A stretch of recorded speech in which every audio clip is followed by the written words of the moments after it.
crystal glasses glinted under the warm lights, and my cheeks felt hot as I smiled politely at everyone seated around the table. It was my husband's birthday, and we were gathered in the grand dining room.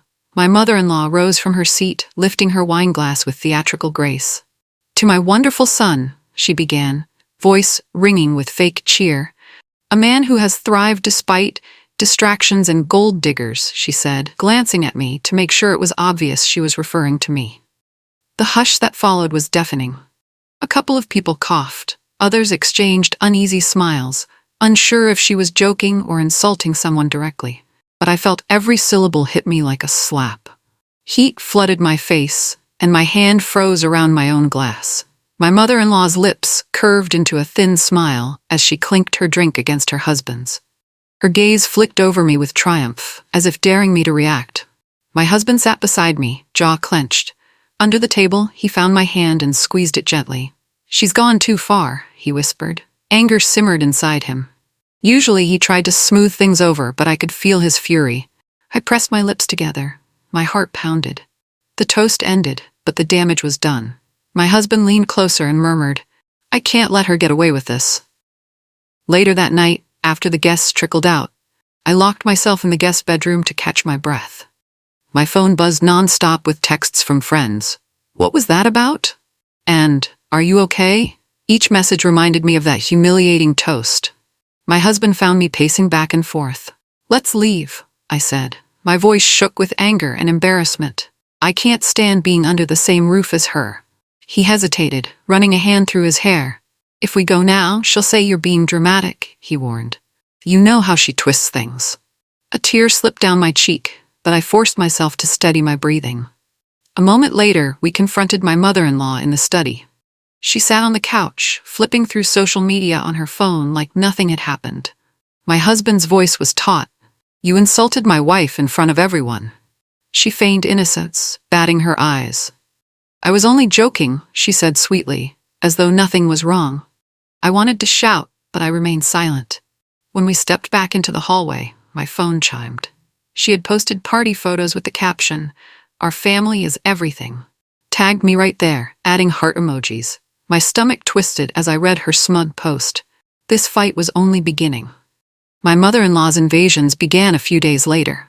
She showed up at our home at odd hours, always pretending to have some kind gesture to offer, like bringing muffins or freshly snipped flowers. But underneath the forced sweetness, I sensed her sharp disapproval. One morning, I was in sweatpants and a t-shirt, working on my laptop in the living room. She waltzed in, barely knocking. "Ah," she said, giving me a once-over, "shouldn't a wife dress more nicely for her husband?" Her tone dripped with condescension. I fought the urge to roll my eyes. "I'm comfortable," I replied. She sniffed and set a box of pastries on the counter. "You could do something useful with your time," she added, scanning the room like she was hunting for imperfections. The next time, she arrived with no warning, towing a real estate agent behind her. "We're exploring updates to my son's house," she announced. My husband and I exchanged stunned glances. "This is our home," he protested, but she brushed him aside, gliding from room to room, pointing out potential renovations. The real estate agent scribbled notes, looking equally uncomfortable. I stood rooted in place, fury coiling in my chest. How far would she go? My husband finally confronted his mother after the real estate agent left. She stood in our foyer, eyes flashing with defiance. "You can't barge in and plan renovations," he said, voice low. "This is our life, not yours." She narrowed her eyes. "I'm protecting you," she snapped, glancing at me as though I were an intruder. "You need someone to look out for your best interests. People can take advantage." My husband stiffened, cutting her off. "She's my wife, not a stranger," he said firmly. "You have no right to question our decisions about our own home." The tension in the room felt suffocating. She turned on her heel, nose in the air. "Fine," she scoffed, "but don't come crying to me when things fall apart." Her shoulders quivered with fury. We heard the front door slam behind her. For a moment, we simply stood there, hearts pounding. Relief and anger warred in my chest. I hated conflict, but it felt good to see him stand up for us. Then, through the window, I noticed her on the phone, voice carrying in the still evening air. "Yes," she told someone. "We need to meet. You're on the charity board, right?" I heard her say, "I've got concerns about my daughter-in-law," before she drove away. Soon, whispers followed me everywhere. Old friends of my mother-in-law began dropping pointed comments. At a local luncheon, someone smiled too sweetly and asked, "So, you're still not working? Must be nice to rely on your husband's salary." I felt my face flush. I wanted to explain that I did, in fact, have a job, just not the kind she imagined. But I held back. Another day, a neighbor stopped me in the grocery aisle, leaning in to whisper, "I've heard talk around town. They say you're, well, not exactly a hard worker." It was the same refrain. Gold digger, lazy, living off my husband. The mother-in-law had skillfully spun her tale. She never outright called me names in public, but her concerns spread like wildfire among her circle. Before long, acquaintances I barely knew were snickering behind my back. At a charity brunch I used to love attending, a stranger smirked. "Oh, you're that wife," she said, swirling her mimosa, "the one who apparently married up." I swallowed the bitter anger, trying to keep my cool. Inside, it hurt. I was tired of feeling cornered, but my mother-in-law's campaign had only just begun. I left the brunch early, my anger burning hotter than ever. I hadn't always been seen as a freeloader. In fact, I came from a world of old money myself, something I rarely shared. My parents were beyond wealthy, estates, private schools, staff to handle every detail of life. Yet as a teenager, I felt like a pawn in their social chess game. They wanted me to marry into another prominent family, keep the legacy pure, and maintain appearances. Eventually, I rebelled. I walked away from their carefully arranged life, refusing their inheritance and forging my own path. Even though I'd cut ties, they occasionally reached out, hoping I'd come back. But I didn't want to be controlled by money again. I wanted a genuine life, built on my own terms. One evening, I found a large envelope in our mailbox, my father's tidy handwriting on the front. My heart pounded as I opened it. His letter read, "We miss you. We never meant to hurt you. Please come home." Memories of the old mansion and strict rules washed over me, along with the echo of my father's heavy expectations. I closed the letter gently, heart aching. I couldn't ignore my past forever, but I also couldn't let it define me. At the bottom of the note, he'd written, "We'll always be here for you, no matter what." While rumors painted me as a lazy housewife, I was quietly running an online boutique I'd built from scratch. It started with a few handmade items and small e-commerce listings. Over time, it blossomed into a thriving enterprise, pulling in 6 figures annually. I managed my inventory from a spare room and stored carefully labeled boxes in the garage. But it wasn't just a business. I also directed much of the profit towards schools, shelters, and mentorship programs, always anonymously. My parents' money had taught me how easily wealth could corrupt, so I never sought praise for my donations. I wanted to help without feeding anyone's ego, including my own. My husband fully supported this. He never bragged on my behalf and never told his mother. We both knew she'd twist it, or worse, try to take credit for it. Keeping this secret felt safer. One day I was finalizing a large invoice when I turned around to see my mother-in-law standing in the doorway, uninvited. Her eyes locked onto my laptop screen, which displayed a sizable payment. Her brows rose. "What's that?" she demanded. I calmly minimized the window. "Just business," I replied, my heart pounding. She marched away, muttering, "I'll find out what you're really up to." That evening, I caught her rummaging through a stack of mail on our kitchen counter. I pressed my lips together. "Can I help you find something?" She held a sealed envelope from a law firm. "What's this about?" she asked, her voice dripping with insinuation. The heat rose in my cheeks. "None of your business," I said, trying not to snap. She dropped the envelope on the counter, eyes narrowed. "You're hiding something," she accused, as though I'd stolen a family heirloom. My instinct was to tell her off, but I forced myself to breathe. "If you want to know something," I said evenly, "just ask me directly. I have nothing to hide." Her mouth twisted. "Maybe I will," she retorted, then turned and swept out of the kitchen. My pulse throbbed in my temples. I grabbed the envelope and stuffed it into a drawer. Much later, I noticed a suspicious new icon on my phone's home screen, an app I'd never downloaded. Then I remembered how, earlier that day, she'd asked to borrow my phone to snap a family photo. My stomach knotted. She was attempting to track me. I deleted the app, trembling. Her obsession had reached a whole new level. My mother-in-law's meddling stepped up a notch. One afternoon, I left the house for a meeting downtown, only to notice a familiar car tailing me on the highway.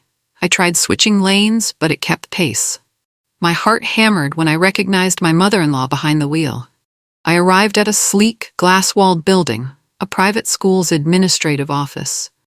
My quiet empire had grown enough for me to fund a major reading program there, all under the radar. I hurried inside, hoping she wouldn't follow me in. After finishing my appointment, I peered out the window. Sure enough, her car was parked across the street. She was typing furiously on her phone, eyes flicking up at the entrance. My anxiety spiked. When I finally emerged and headed to my car, she revved her engine, pulling out from the curb. I braced myself for confrontation at home, but she simply drove off. That night, my husband and I dined quietly.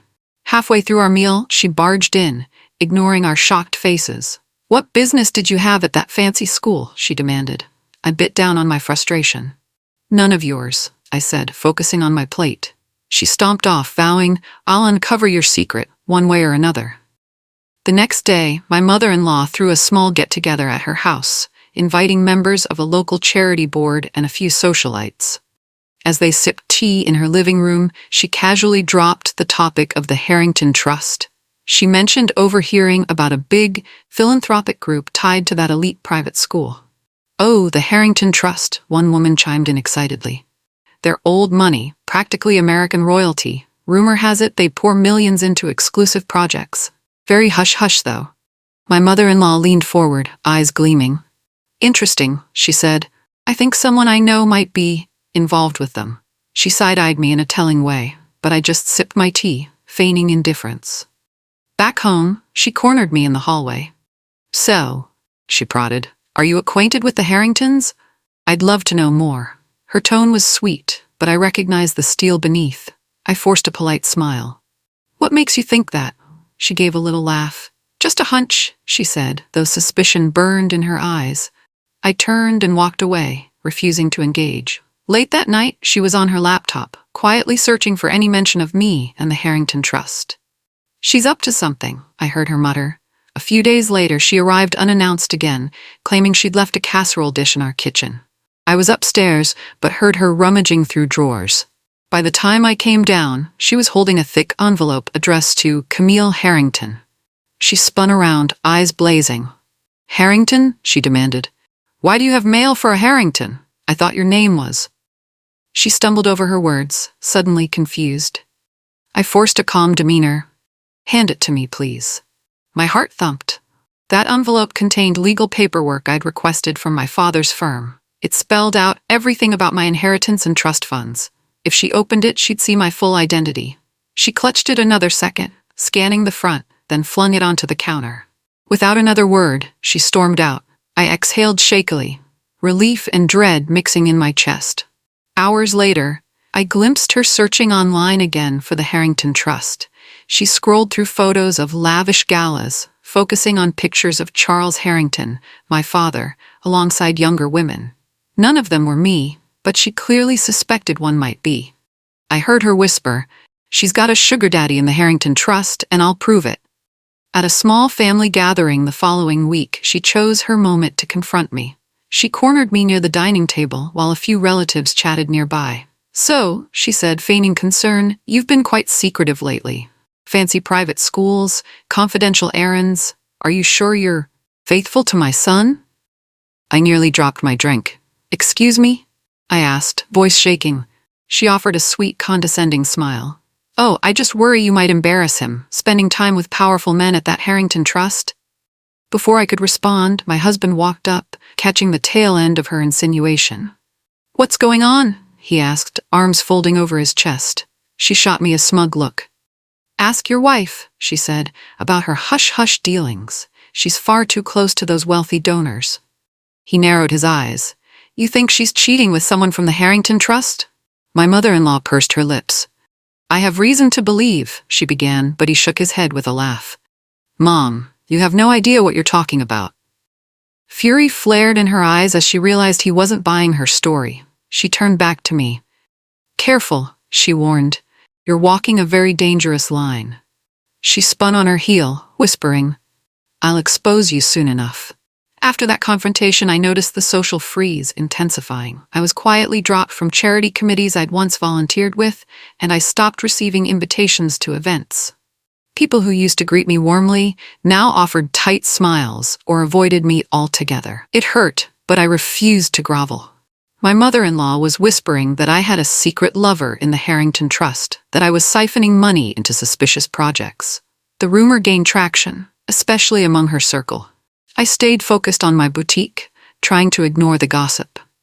Then, one afternoon, a black envelope arrived in my mailbox. The Harrington Trust's annual gala invitation, an exclusive, high-profile event for major donors and their families.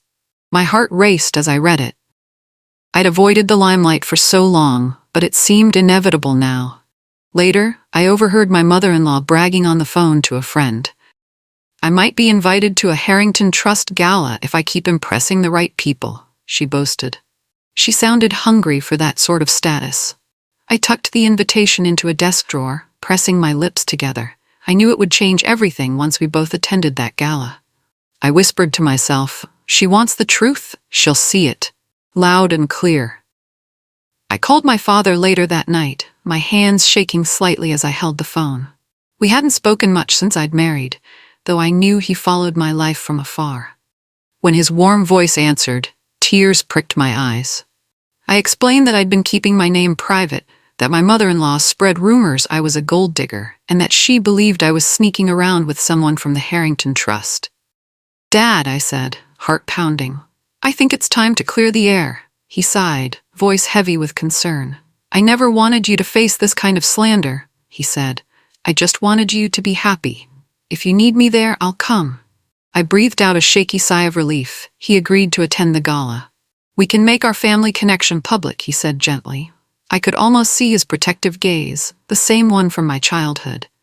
I'm ready, I replied. No more secrets. I want her to understand I'm not some gold digger. I'm living my own life. We ended the call, and I pressed my phone to my chest. My father was flying in. Everything would change at that gala. Meanwhile, the local charity board my mother-in-law served on held a special meeting. She swept in, head held high, announcing she had secured a massive pledge from a mysterious donor. The board members applauded, clearly impressed. I stood at the back of the room, quietly observing. She didn't even notice me there. With a self-satisfied smile, she described how this donor had promised a game-changing sum of money, enough to transform the charity's projects for years. Deep down, I knew exactly who the anonymous benefactor was. My father had told me he'd made several donations under the radar, preferring not to reveal his identity. My mother-in-law was taking credit for that pledge without any idea it originated from my family. When the meeting adjourned, she shook hands with fellow board members, basking in their praise. Yes, they trust my leadership, she said, chin lifted. I've got connections you wouldn't believe. I walked out without saying a word, my heart pounding with a mixture of frustration and irony. She was bragging about luring in a wealthy patron, not realizing it was the very same Harrington she despised. A quiet smile tugged at my lips. Soon, she'd see the truth in the biggest spotlight possible. The Harrington Trust Gala arrived on a crisp evening at a luxurious hotel ballroom. Glittering chandeliers cast warm light across the polished floors. A red carpet led to the grand entrance, where photographers snapped pictures of arriving guests in elegant gowns and tailored suits. My husband and I stepped from our car, arm in arm. My simple black dress skimmed the floor, understated yet refined. I felt nerves flutter, but I refused to let them consume me.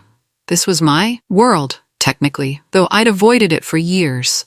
Inside, I spotted my mother-in-law before she spotted me. She wore a shimmering gown, hair coiffed to perfection, posing for photos like a star. As soon as she caught sight of me, her smile faltered. She obviously hadn't expected me to be there. Her eyes flicked over my husband, then back to me. Suspicion and confusion played on her face. Soft music swelled through the ballroom, and waiters glided past with trays of champagne. My stomach knotted in anticipation. Where was my father? Then the buzz in the crowd sharpened. Charles Harrington, the evening's host, strode onto the stage.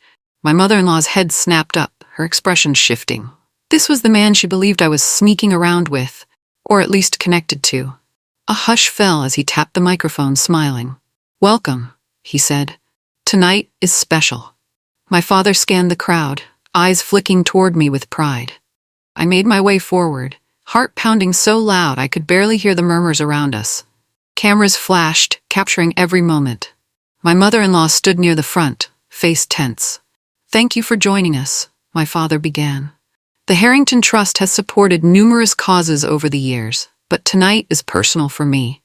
My daughter is here, and I'm honoring her in front of all of you."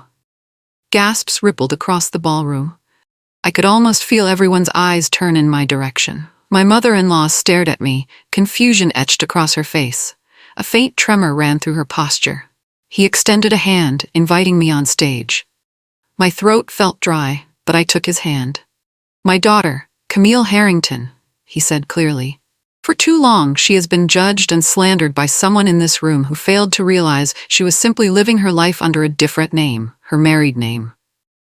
A stunned hush fell. I felt my mother-in-law's eyes burning holes in me. She looked like she might faint. My father stepped aside to let me speak, but before I could, he leveled his gaze on the crowd again. "I have more to say." Charles Harrington, my father, lifted the microphone again, voice steady as he addressed the silent audience.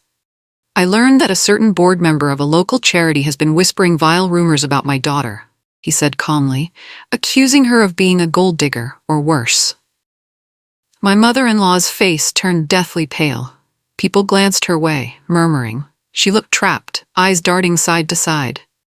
"My daughter walked away from her inheritance to find her own path," my father continued. "She didn't want the spotlight, yet she's been insulted and belittled by someone who used the very same charity I support as a platform for gossip." He paused, letting the weight of his words settle over the crowd. "So here are my terms," he said. "Unless that person publicly apologizes to my daughter and steps down from any leadership positions within that charity, I will withdraw my funding, effective immediately." A collective gasp rose from the crowd. Board members shifted uneasily, realizing what this meant for their future. My mother-in-law's lips quivered as the spotlight fell on her. She looked furious and humiliated at the same time. My father set the mic down. "I expect a swift response," he said, voice echoing in the hushed ballroom. The next morning, the scandal exploded on social media. News outlets picked up the story. "Harrington Trust threatens to pull funding unless board member apologizes for slandering the Harrington heiress." My mother-in-law stayed quiet publicly at first, but behind the scenes, another bombshell landed. A diligent accountant at the charity uncovered suspicious expenses. It turned out my mother-in-law had used the organization's funds for personal luxuries, spa treatments, jewelry, even a trip to a fancy resort. The paper trail was undeniable, and the board convened an emergency session. My husband confronted her in our living room when the news broke. His voice trembled. You stole from a children's charity? How could you?" She sobbed, insisting she'd planned to pay it back, that she'd only borrowed a little. But the numbers told a different story. I stood in the doorway, arms folded. My heart sank at the pain in my husband's eyes. She'd gone to war against me. But this betrayal cut even deeper. She'd betrayed her own community to maintain a lavish image, all while accusing me of being a gold digger. She dropped onto the couch in tears as the charity board announced her suspension. The fallout was only beginning. A press conference was hastily arranged. Reporters flocked to the small stage set up outside the charity's main office. My mother-in-law stood behind a podium, clutching a piece of paper with trembling hands. Cameras clicked and video live streams rolled. She swallowed hard, tears already staining her cheeks. "I deeply regret my recent actions and statements," she read aloud. "I have hurt my daughter-in-law through false accusations, and I also acknowledge misappropriating charity funds. I will fully cooperate with any investigation." Her voice quavered as she tried to continue. "I was driven by envy, insecurity, and misunderstanding." She stumbled over each word. The audience stood in somber silence. I watched from a distance with my husband. His face was grim, torn between anger and pity. When she finished, a reporter thrust a microphone at me. "Any comment?" he asked. I inhaled slowly. "I hope she finds peace," I said, keeping my statement short. I'd already endured months of her cruelty. Publicly gloating wouldn't ease the hurt. My mother-in-law lowered her gaze, her tears flowing freely. The crowd murmured. With her confession broadcast live, there was no going back to the life she had before. The camera flashes kept popping as she quietly stepped down from the podium. The fallout was swift and merciless. The charity board formally dismissed her. Major donors turned their backs, not wanting to be associated with the scandal. Friends who once praised her at garden parties now unfollowed her on social media or refused to take her calls. My father-in-law packed a suitcase and left the house he'd shared with her. Rumors suggested he was temporarily staying with a relative. Strained finances, possible legal investigations, and public shaming, her world collapsed around her. One day, I found a wrinkled envelope in our mailbox with my name scrawled across it. Inside was a handwritten letter from her. "I'm sorry. I didn't know who you truly were. I thought you were only after his money." There were tears dried on the page. She went on about her own fears and her regret over hurting us. Reading it, I felt a complex mix of relief and sadness. For so long, she'd tormented me with rumors. Now she was admitting she'd been wrong. But the damage was massive. I tucked the letter away, not sure if I was ready to forgive. That night, I stared at the letter, wondering if I should respond or keep my distance for good. Despite my mother-in-law's apology, I still felt uneasy. At my husband's suggestion, I agreed to meet her at a quiet cafe, choosing a corner table away from prying eyes. She arrived looking more fragile than I'd ever seen, eyes puffy, shoulders tense. She clasped her trembling hands around a mug of tea. "I'm sorry," she said, voice barely above a whisper. "Truly. I hurt you out of my own bitterness. I guess I couldn't stand the thought that you didn't need me or my son's money." I took a measured breath. "You spread rumors, you lied about me, and you stole from a charity," I said gently but firmly. "Apologies help, but they don't erase the consequences." Tears slipped down her face. "I know," she whispered. "I've lost almost everything. I don't expect you to forgive me right away." I set down my cup, heart heavy. "I accept your apology," I said after a moment, "but I can't just forget the harm you caused. My husband and I need space. If you ever want to earn our trust back, it'll be on our terms." She nodded, sobbing quietly. When I stood to leave, I felt a pang of pity, but I reminded myself we had to protect our peace. She stayed behind, crying alone, as I walked out into the bright morning light. A few weeks later, I received an unexpected phone call from a women's empowerment organization. They were forming a new mentorship program and had heard about my anonymous donations. Word had spread, even though I rarely took credit for my work. The director asked if I'd join their board of advisors. My first instinct was to stay hidden, but something in me stirred. I remembered how lonely I felt when people discredited my ambitions. Maybe I could help others avoid that isolation. On my first day, I arrived at a small office where a dozen women of different ages gathered around a conference table. Nervous excitement buzzed in the air. We discussed scholarship funds, career guidance, and outreach events. At some point, a teenage girl glanced at me, eyes wide. "Are you the one who paid for my school's new reading lab?" she blurted, voice trembling with awe. My cheeks warmed. I rarely admitted to these donations, but I nodded. "Yes," I said softly. Tears filled her eyes. "Thank you," she whispered. "You changed my life." My throat tightened. Suddenly, all the heartbreak and rumors felt distant. This, helping real people, was worth it. I left the meeting invigorated, certain that a brighter future lay ahead. Not long after, my husband and I visited a newly built community center that our donations helped fund. The building stood in a lively neighborhood where kids played basketball on a shiny new court and parents chatted on shaded benches. No reporters followed, no formal ceremony took place, just the hum of real life. We wandered the halls, peeking into the art room where colorful paintings lined the walls.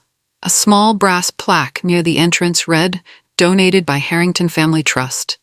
It was discreet, something most visitors might not even notice, but to me it represented hope, free from the constraints of snobbery or obligation. My husband slipped an arm around my waist. "This is what matters," he said. I nodded, heart full. "I used to think money was only a weapon," I admitted. "But it can build things, too, if we let it." In that moment, I thought of my father and the shaky bond we'd mended. I even thought of my mother-in-law, her regrets, and the road she faced to atone. So much had changed, yet somehow I felt whole. My phone buzzed with a reporter's message, calling me the hidden angel of philanthropy. I smiled, tucking my phone away. I never needed the spotlight. Now I sit on our cozy porch, sipping tea with my husband as twilight settles in. The sun dips beyond the horizon, painting the sky in oranges and purples. There's a calm hush that wasn't always there, a sense of relief that the storm has passed. He sets his mug down and takes my hand. "You did it," he says softly. "You never stooped to her level, even when she spread lies." I shrug, fighting a tear. "I just wanted a life that felt real," I whisper. My father and I speak often now. We found a balance between my independence and his protectiveness. My mother-in-law, meanwhile, remains in the background. She's still dealing with the legal and social fallout, but she's no longer launching attacks on my character. We keep boundaries in place, hoping maybe one day there can be genuine healing. Despite the chaos, I'm grateful for every test of my resolve. It led me to this moment, watching the last rays of sunlight with the man I love. No cameras, no forced pretenses, just the two of us. And that's all I ever wanted.